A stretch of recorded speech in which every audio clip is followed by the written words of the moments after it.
तो चलिए, investors summit लगातार वहां जारी है, लगातार निवेशक अपनी बातें रख रहे हैं, चर्चाएं वहां जारी है। लेकिन हमारे सहयोगी संदीप मिश्रा हमारे साथ जुड़ चुके हैं। संदीप, अब क्या कुछ वहां जो कार्यक्रम है प्रधानमंत्री ने शुभारंभ कर दिया, सुचारू रूप से कार्यक्रम चालू भी हो गया, वहां की अब जो तस्वीरें हैं वो क्या कुछ बयां कर रही है, क्या कुछ चल रहा है मानव संग्रहालय में अब?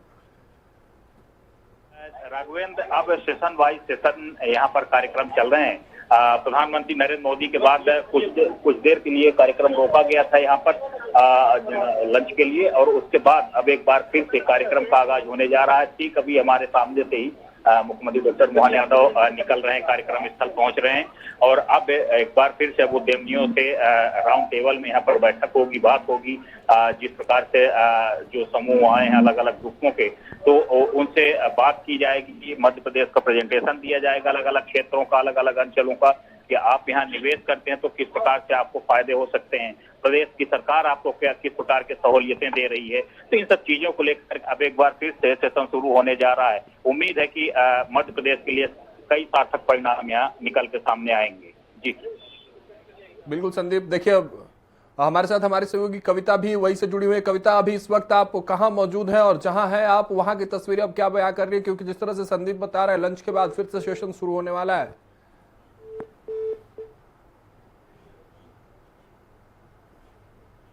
कविता, चलिए कविता से हम पुनः संपर्क करने की कोशिश करेंगे। संदीप, जिस तरह से आप बता रहे हैं सेशन फिर से शुरू होने वाला है, किस तरह के बड़े ऐलान अब तक कुछ आए सामने मध्य प्रदेश में निवेशकों के द्वारा? बड़ी बड़ी कंपनियां पहुंची है, बड़े बड़े निवेशक पहुंचे हुए हैं, कुछ अब तक ऐलान या कुछ चर्चा से कुछ सार्थक अब तक जो रिजल्ट है वो सामने निकल कर अब तक कुछ आए क्या? आज के परिणामों की अगर हम बात करें तो अभी हाल ही में कुछ देर पहले पतंजलि ग्रुप के एमडी आए थे, बालकृष्ण। उन्होंने कहा कि मध्य प्रदेश में प्रचुर मात्रा में जड़ी बूटियां हैं, काफी संभावनाएं हैं मध्य प्रदेश में। तो उन्होंने खुल करके कहा कि वो करीब 5,000 का निवेश मध्य प्रदेश में करने जा रहे हैं। ऐसे ही कुछ और उद्यमी अगर हम बात करें, अडानी ग्रुप से भी कुछ इच्छा व्यक्त की गई है। हालांकि वो चीज का भी इधर खुलासा नहीं किया गया है, लेकिन ये माना जा रहा है कि अडानी ग्रुप भी यहाँ पर बड़ी संख्या में इन्वेस्टमेंट करने जा रहा है। इस प्रकार से धीरे धीरे करके अब चीजें बाहर निकल के आएंगी, क्योंकि अभी तक प्रधानमंत्री नरेंद्र मोदी का संबोधन था, फिर उसके बाद कुछ देर के लिए चाय के लिए ढील दी गई थी। अब सेशन वाइज फिर से बैठकें शुरू होंगी, तो आप ये कह सकते हैं कि अगले सेशन तक में बहुत सारे सार्थक परिणाम सामने आ सकते हैं। बहुत से उद्यमियों की बात सामने आ सकती है कि और कौन कौन उद्योगपति यहाँ पर इंटरेस्ट ले रहे हैं और मध्य प्रदेश में निवेश करना चाहते हैं। संदीप, ये सेशंस का सिलसिला आज कब तक चलने वाला? क्योंकि 2 दिवसीय ये पूरा सेशन चलने वाले हैं। आज की अगर बात करें मुख्य रूप से, क्योंकि आज शुभारंभ हुआ है, देर शाम तक या कब तक ये पूरे सेशन होते नजर आएंगे आज?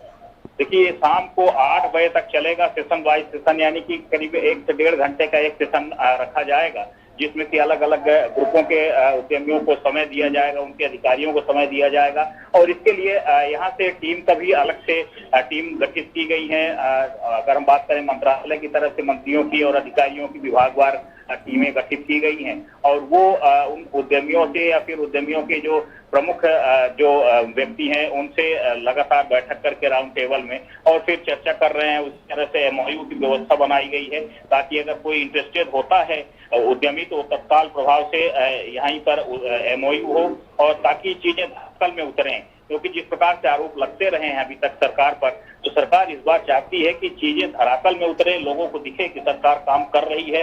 ये सिर्फ इवेंट नहीं है, बल्कि सरकार पूरी तरह से गंभीर है इस पूरे मामले को लेकर।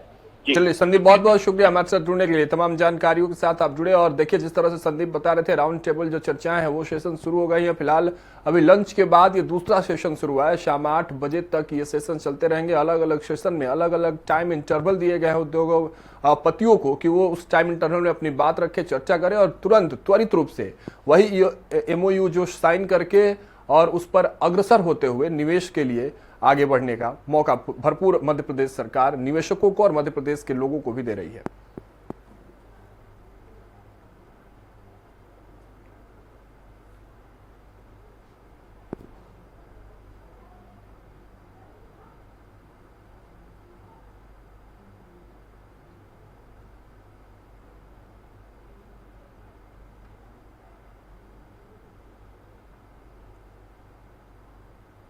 coming to the broader, Secretary also mentioned, the land is the biggest issue.